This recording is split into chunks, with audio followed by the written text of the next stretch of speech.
읽겠습니다. 로마서 4장 23절에서 25절 말씀입니다. 로마서 4장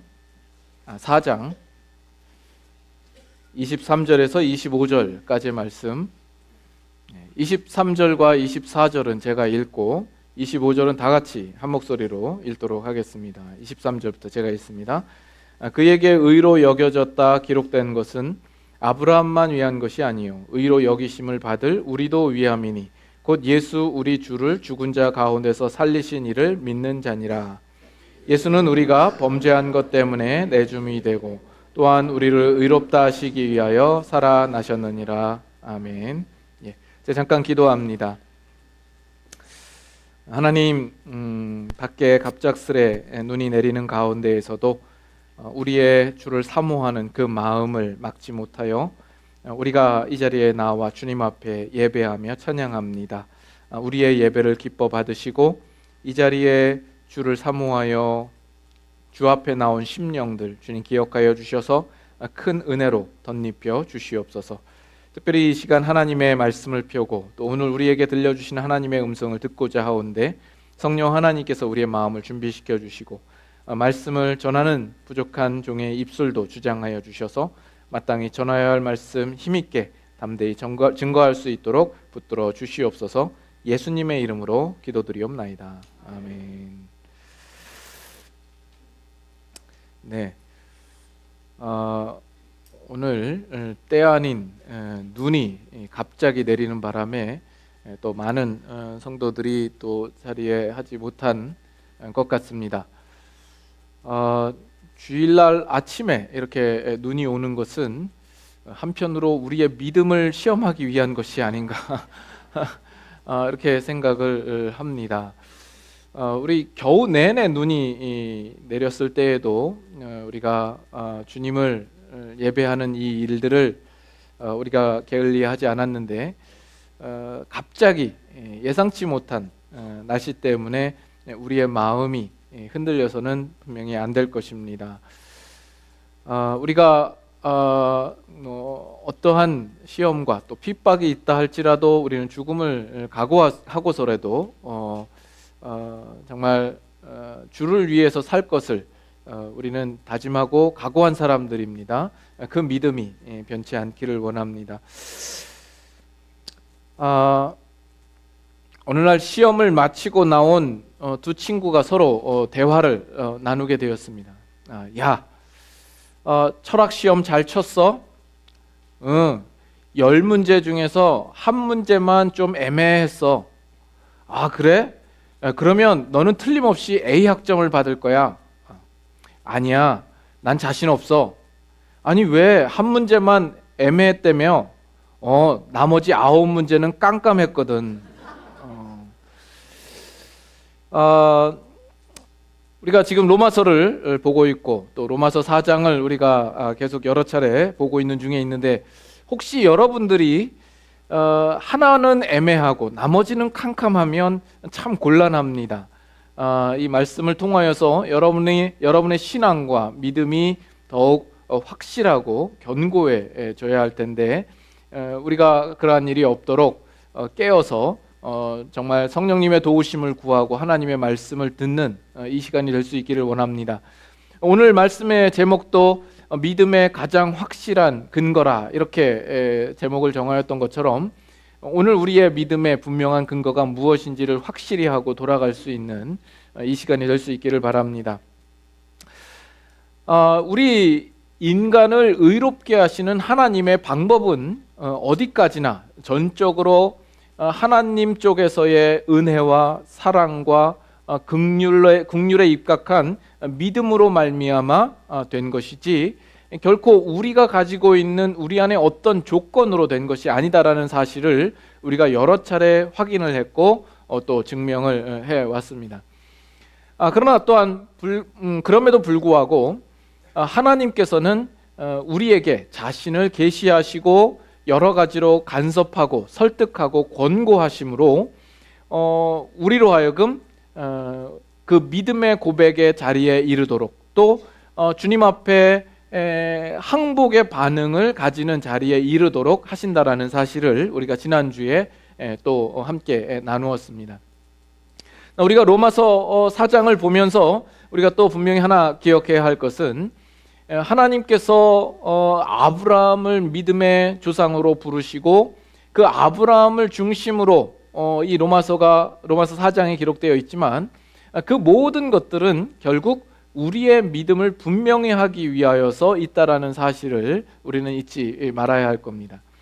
그래서 23절 보시면 그에게 의로 여겨졌다 기록된 것은 아브라함만 위한 것이 아니요 의로 여기심을 받을 우리도 위함이라 이렇게 이야기를 하죠. 바로 우리를 위함이라. 여기서 말하는 우리는 어떤 사람들을 가리켜서 이야기를 합니까? 그 뒤에 나오죠. 곧 예수 우리 주를 죽은 자 가운데서 살리신 이를 믿는 자들을 가리켜서 이야기를 합니다. 자, 여기서 여러분 잘 보세요. 우리의 믿음의 1차적인 대상을 누구로 이야기를 하고 있습니까? 여기에서 여기 보면 예수 우리 주를 죽은 자 가운데서 살리신 이 누구입니까? 하나님이시죠. 네, 하나님이십니다. 결국 우리가 하나님을 믿는 믿음인데 그 믿음의 핵심적인 내용은 무엇이라고 이야기를 하는 거예요? 예수 그리스도의 죽으심과 사심을 그 내용으로 삼고 있다라는 겁니다. 자, 다시 말해서 우리가 하나님에 대하여서 이해하고자 할 때 예수 그리스도의 죽으심과 부활을 통하지 않고 그것을 근거로 하지 않고 하나님을 이해한다고 한다면 그것은 하나님에 대한 신앙이 틀렸다, 잘못됐다라고 이야기할 수밖에 없다라는 것입니다. 이 사실이 왜 중요한가 하면 오늘날 자유주의 신학자들이나 또는 신신학을 하는 신학자들은 같은 하나님을 이야기를 해도 이 성경과 전혀 동떨어진 하나님에 대하여서 이야기를 하고 가르치고 있기 때문에 그렇습니다. 그들의 주장은 하나님을 찾는 일에 있어서 예수 그리스도나 기독교가 유일한 방법이 아니다라고 이야기를 합니다. 예수 그리스도와 기독교가 유일한 방법이라는 것을 부정하는 것이죠. 그들은 다원주의적 구원론을 가지고 있습니다. 그래서 각 시대나 각 나라나 각 사회마다 하나님을 찾아가는 나름의 고유한 방법들이 있다라고 생각을 하는 거죠. 그래서 기독교는 예수 그리스도를 통하여서 하나님께 간다고 하면 다른 종교들은 그 종교들에게 가지고 있는 어떤 선견자나 선구자들을 통하여서 그것이 가능하고 또 어떤 사람들은 자신의 양심을 따라서 선과 의를 행하여 더 높은 경지로 가도록 자신을 채찍질함으로 하나님께 가까이 갈 수 있다라고 그들은 이해하고 가르치고 있는 겁니다. 혹시 여러분들도 과거에 그런 비슷한 생각을 가지고 계신 분들이 있지 않습니까? 혹시 지금도 그런 비슷한 생각을 가지시는 분이 있을지도 모르겠습니다. 특히 유대인을 보면 유대인들은 우리랑 같은 하나님을 섬기지 않습니까? 그들이 보는 구약 성경, 우리가 보는 구약 성경과 똑같습니다. 동일한 하나님을 그들도 섬기고 있는 것 아니겠습니까? 이슬람교도 그들은 그 하나님을 알라라고 칭할 뿐 동일한 하나님이 아닌가, 우리가 이렇게 생각할 수도 있지 않습니까? 그렇게 놓고 보면 우리 한국의 예전 토속신앙 가운데에서 천지신명이라 불리는 그분은 바로 우리가 섬기는 하나님과 동일한 분이 아닌가, 이렇게 생각을 하게 되는 것이죠.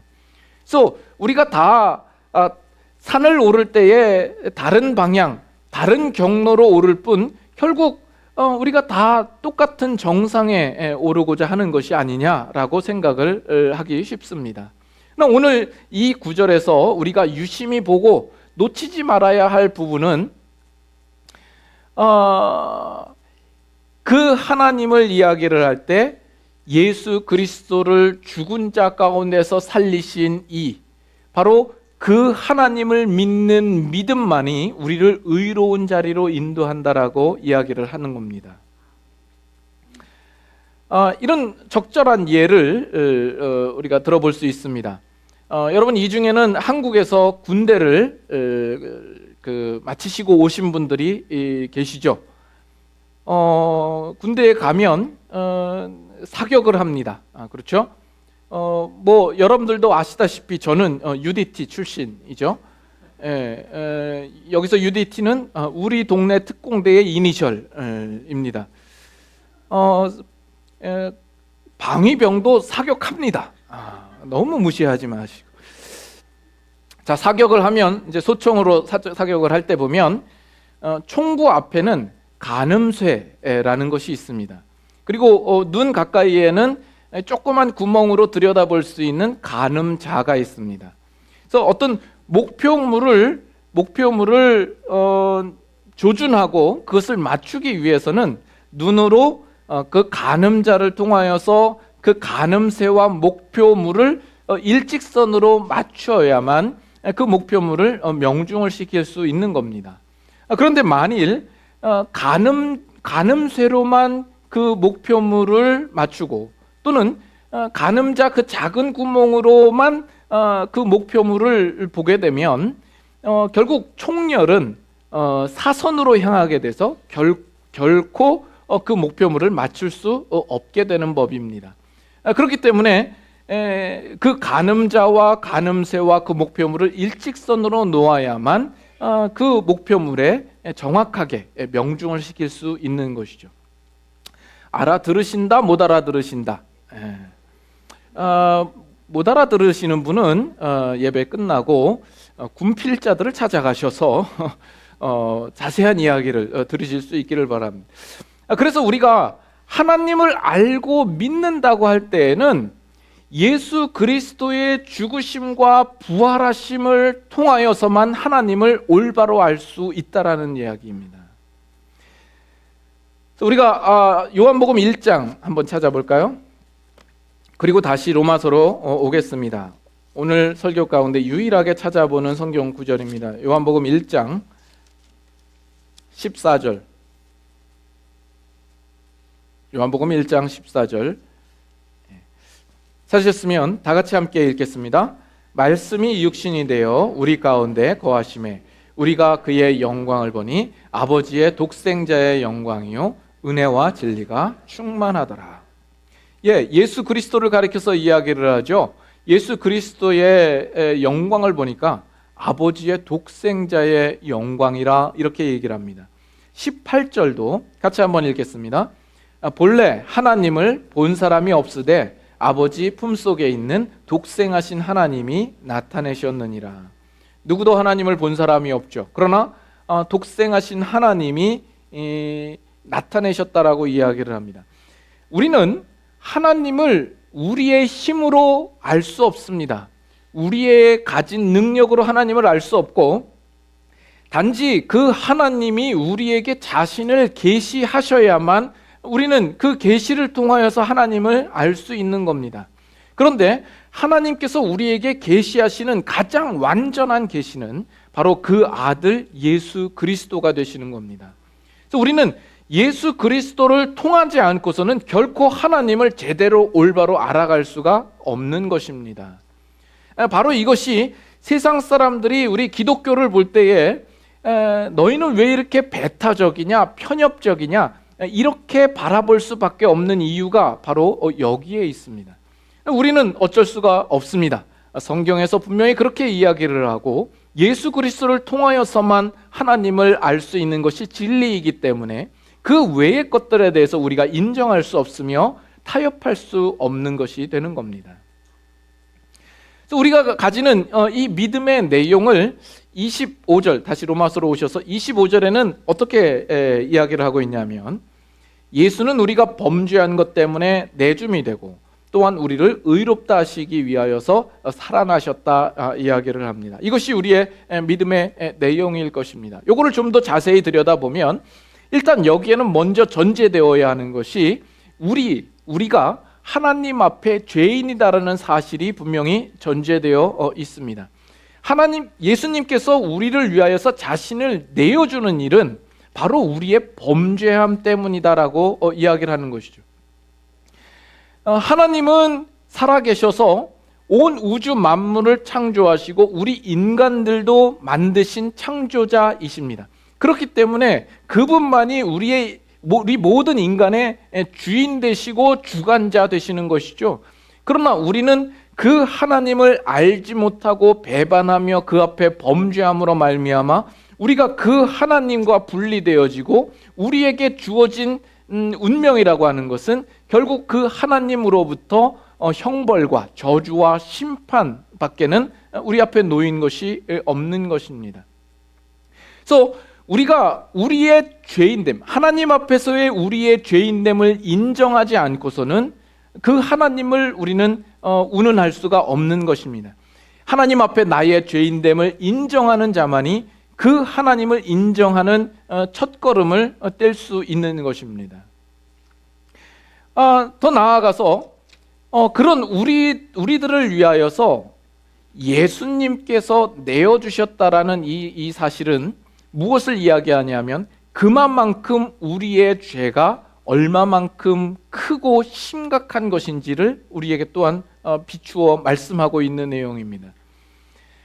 그 하나님의 아들 독생자 예수를 우리를 위하여서 내어주셔야 할 만큼 우리의 죄에 대한 문제는 이 세상에 그 어느 것으로도 그 죄를 속할 다른 방법이 없다라는 사실을 우리에게 말씀하고 있는 것이죠. 우리의 죄를 해결할 수 있는 그 길은 없을 만큼 우리는 구제불능이요, 우리는 심각한 죄의 상태에 놓여 있다라는 사실입니다. 그래서 예수 그리스도께서 그 죄를 대속하는 대속 제물로서 우리를 위하여서 내어 주시게 된 것이죠.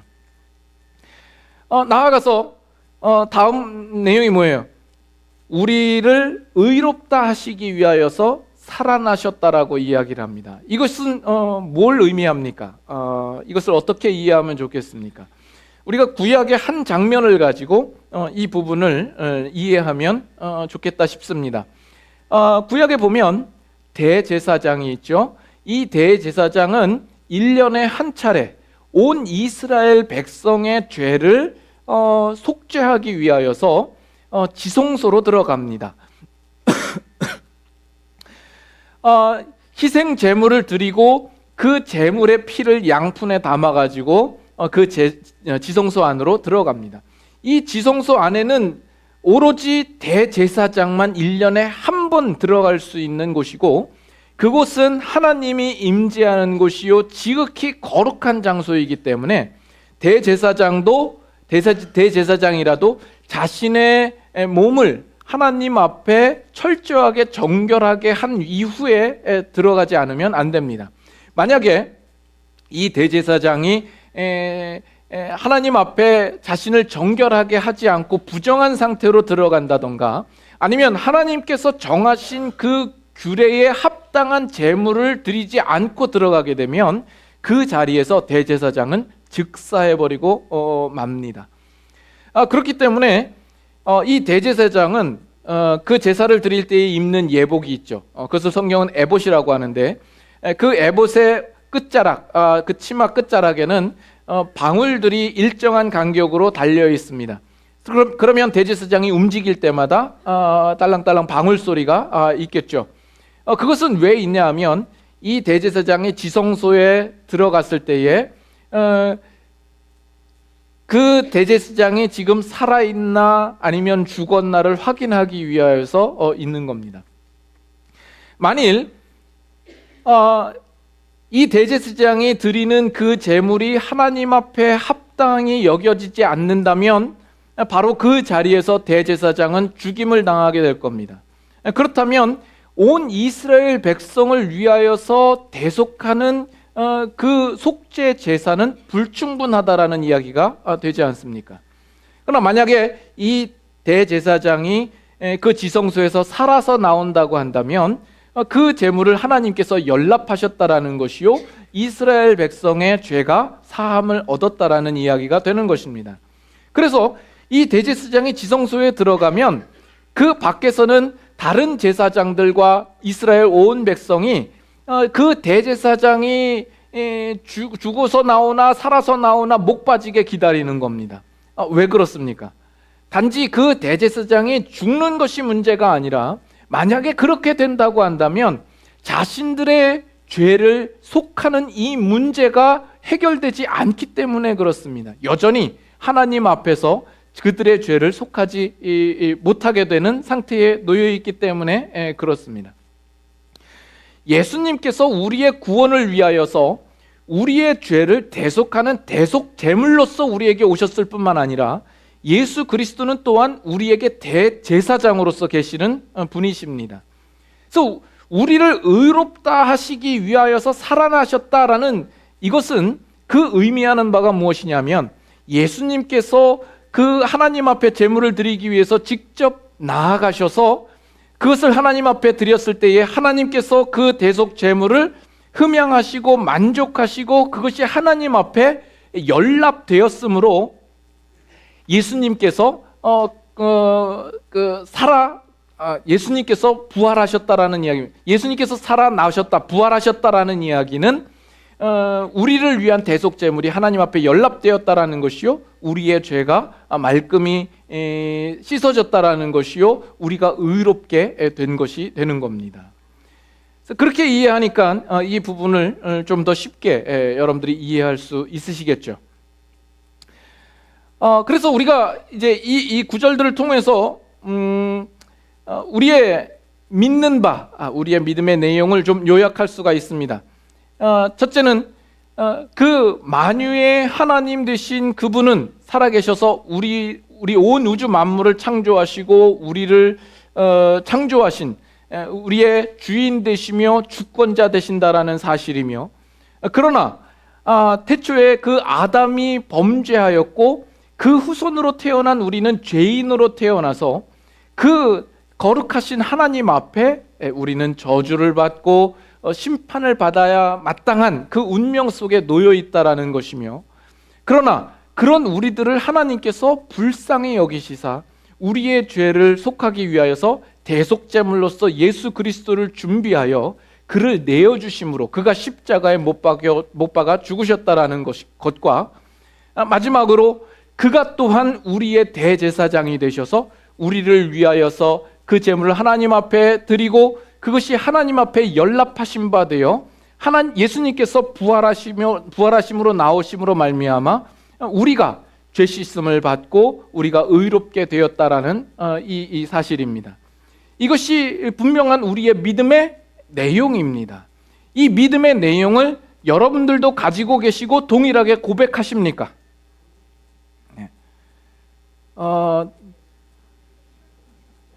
잘 듣고 계시는 거죠? 제가 지금 거의 같은 톤으로 이야기를 해서 지금 여러분의 뇌도 지금 전혀 움직이지 않고 딴 생각들을 하시는 것 아닌가, 이런 의심이 드는데, 우리가 분명히 믿음의 고백을 가지고 있습니다. 맞습니까? 여러분들이 이 동일한 믿음의 고백을 가지고 있는 것은 참 잘하신 겁니다. 이것은 감사한 것입니다. 하나님께서 우리에게 은혜를 베푸시고 간섭하심으로 말미암아 우리는 모두 다 이 고백의 자리로 온 것입니다. 근데 이 고백의 자리로 온 것이 아무나 될 수 있는 것이 아니다라는 사실을 여러분 꼭 기억하실 수 있기를 바랍니다.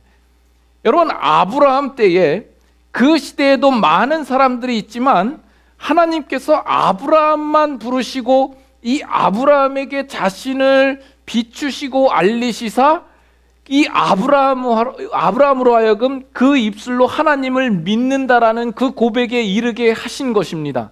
그와 같이 오늘날 이 시대 가운데도 많은 사람들이 있지만 그 많은 사람들 중에서 여러분들을 아브라함처럼 부르시고 여러분들에게 하나님이 자기 자신을 나타내시며 가르치시며 알려주셔서 결국 여러분의 입술로나 마음으로 그 하나님을 내가 이제는 믿습니다라는 그 고백의 자리에 여러분들이 이르게 된 것입니다. 그렇기 때문에 이 고백의 자리로 이른 것은 놀라운 하나님의 은혜의 결과라고 할 것입니다. 감사한 일이죠. 예.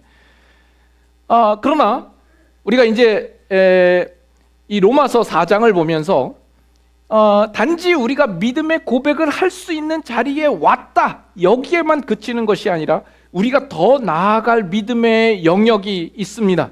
우리가 한 걸음 더 나아가야 할 더 큰 믿음의 자리가 우리에게 있는 것입니다. 그래서 여러분에게 한번 물어볼게요. 여러분들이 가지고 있는 그 분명한 믿음의 내용과 고백이 여러분의 삶과 인생 가운데 어느 정도 힘이 되고 어느 정도의 영향력을 미칩니까?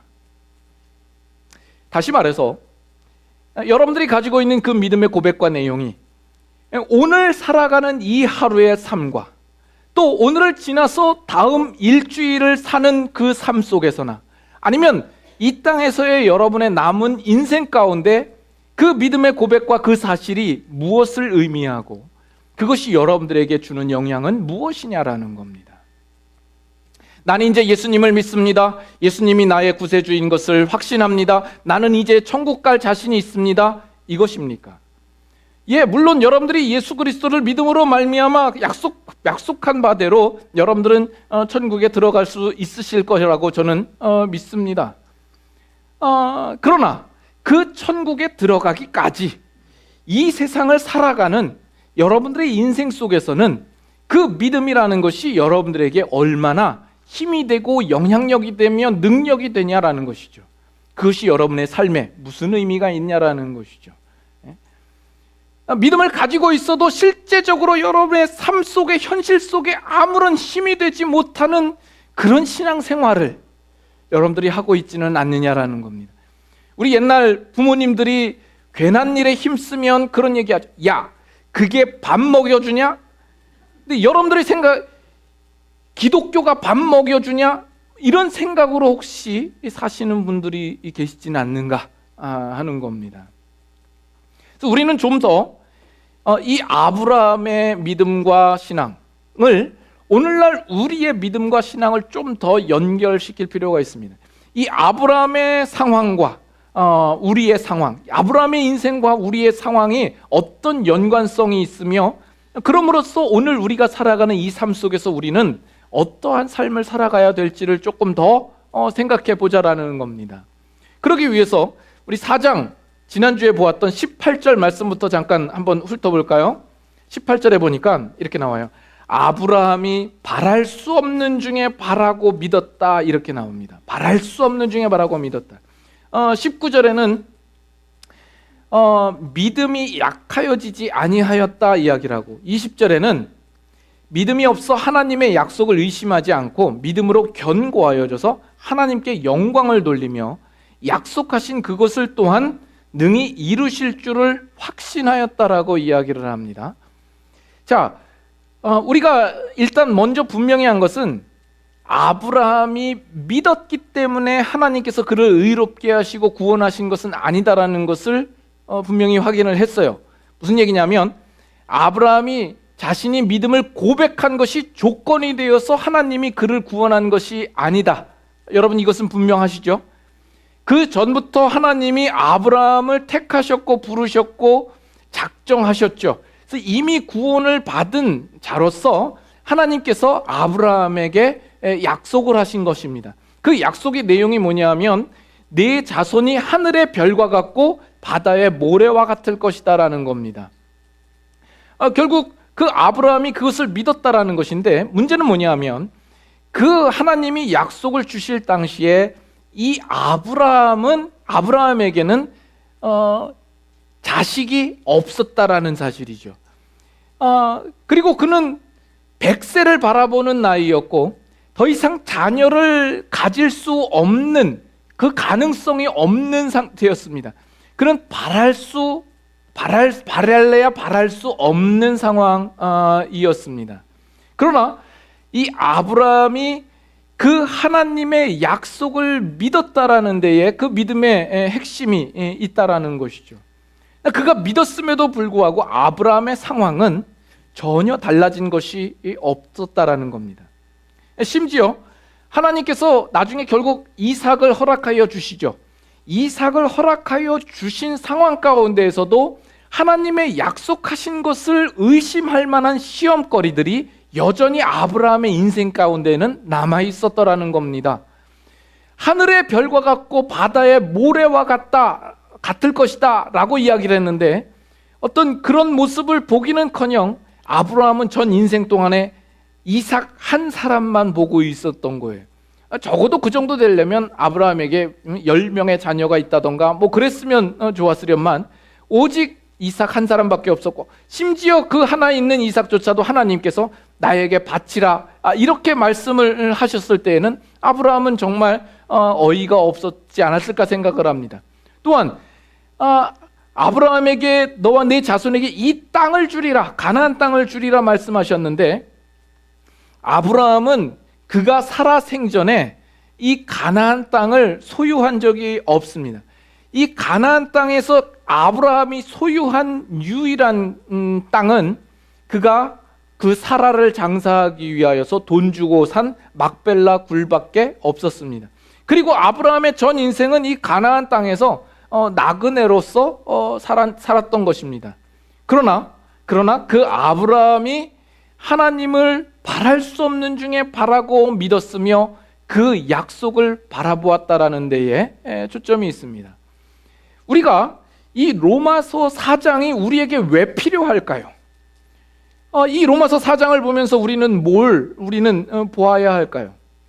우리는 오늘 아브라함이 믿었던 동일한 하나님을 우리는 믿고 있어요. 그런데 우리가 하나님을 믿고 있음에도 불구하고 사실 우리의 살아가는 이 현실의 삶은 과히 그 어느 것도 달라 보이지 않는 현실 속에서 우리 또한 많은 시험을 받고 있더라는 겁니다. 우리의 삶이 변화된 것도 아니고, 내 병든 몸이 나은 것도 아니고, 우리의 가정 환경이 좀 더 나아진 것 같아 보이지도 않습니다. 우리가 죄사함을 얻었다, 내가 하나님 앞에 의롭게 됨을 얻었다 말하지만 그것이 실제로 우리의 눈에 보이지도 않으며 우리의 피부에 실제로 와 닿지도 않은 가운데에 우리는 아무것도 어떤 것도 우리 안에 어떤 확실하게 결과를 확인할 수 있는 것이 없어 보이는 겁니다. 우리는 어쩌면 지금 신앙생활 하는 가운데도 여러분들이 뭔가 눈으로 확인하고 손으로 쥐어질 그 무엇이 없기 때문에 여러분들은 신앙에 열심을 내지 않고 있고, 신앙이 지지부진하고 그냥 마지못해서 신앙생활을 하는 이유가 바로 거기에 있는지도 모릅니다. 그런 우리들에게 바랄 수 없는 중에 바라는 그 믿음을 요구하고 있는 겁니다. 그렇다면 우리는 어떻게 바랄 수 없는 중에도 그 믿음을 가질 수 있는 것입니까? 우리의 자신의 모습이나 우리의 눈으로 보는 것이나 아니면 다른 그 무엇을 봐도 우리는 확실한 것이 없습니다. 우리가 바라보아야 할 것은 우리를 향하여서 약속하신 이가 있으시고, 그 약속하신 이가 그 말씀하신 것을 이루실 것을 우리는 바라보는 겁니다. 이것이 이 아브라함 생애를 통하여서 우리에게 말하고 싶어하고 우리에게 보여주고 싶어하는 내용이 되는 겁니다. 무엇보다도 하나님께서 예수 그리스도를 우리를 위하여서 보내주시고 그 안에서 우리를 부르셨다라는 데에 우리의 구원의 확실성과 그 분명한 근거가 있는 것이죠. 우리가 믿어야 할 것은 뭐예요?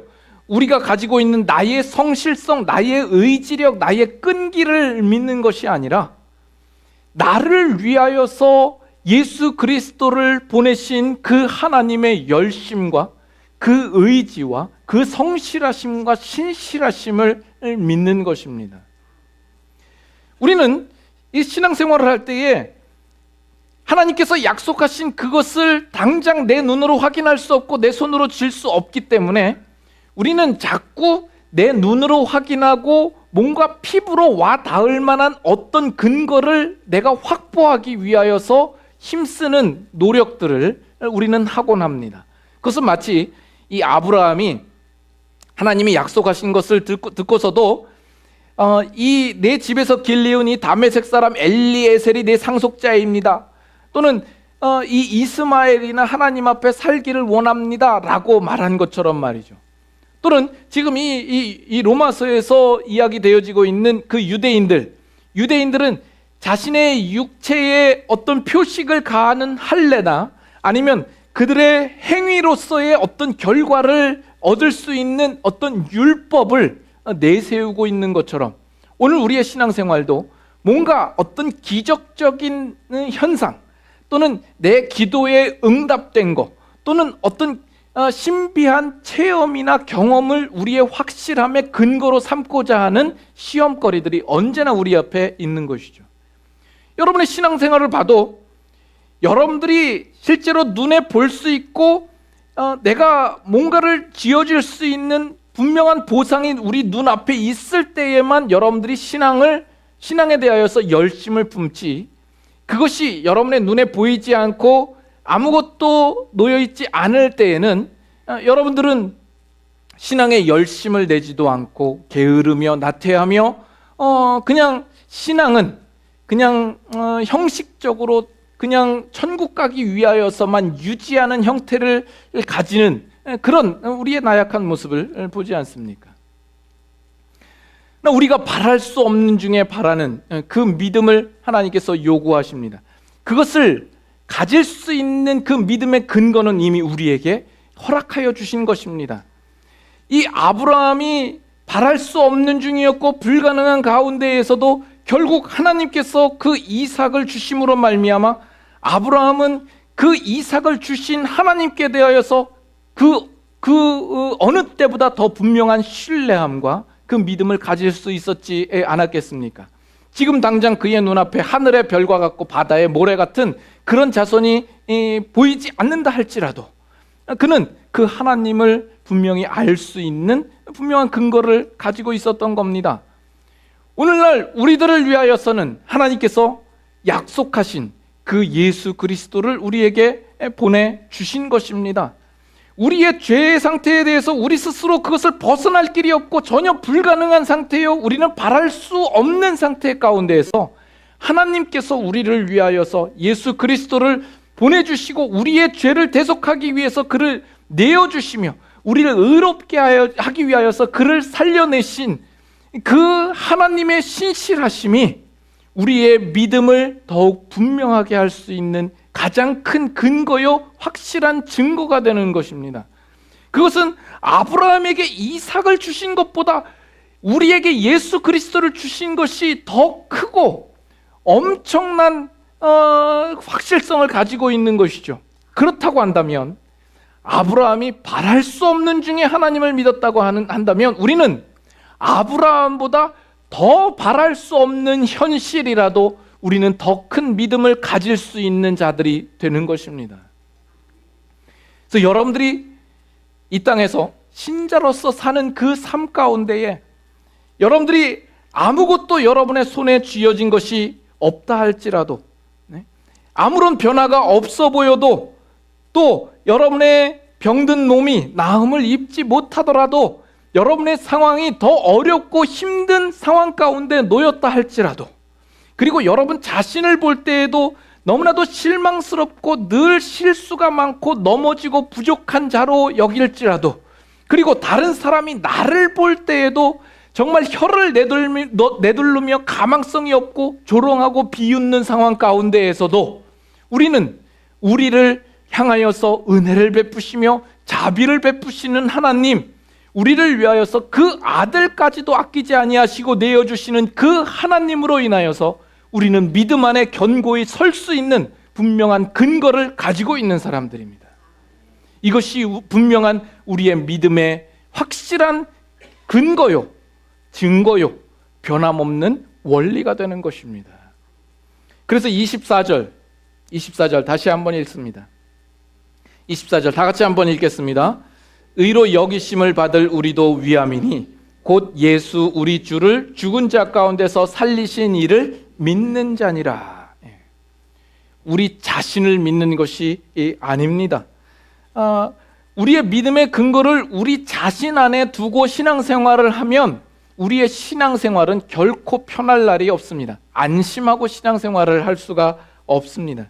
우리는 그 하나님을 믿는 것입니다.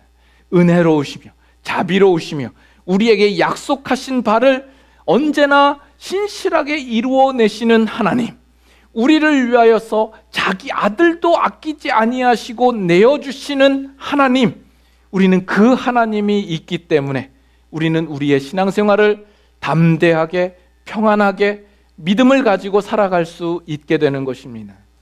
오늘 여러분의 인생의 삶 가운데에서 어떤 복잡한 일들이 여러분들을 불안하게 합니까? 여러분들을 두렵게 합니까? 여러분들을 낙담케 합니까? 그러나 우리의 눈에 아무것도 나아진 것이 없고 설상가상으로 모든 것이 더 악화된다 할지라도 우리는 바랄 수 없는 중에 바라고 믿을 수 있는 그 믿음의 근거를 분명하게 확보한 자들입니다. 우리를 위하여 예수 그리스도를 내어주신 하나님, 그 하나님을 붙들고 우리의 주어진 남은 인생을 힘있게 살아가시는 믿음의 사람들이 다 되실 수 있기를 바랍니다. 기도하겠습니다.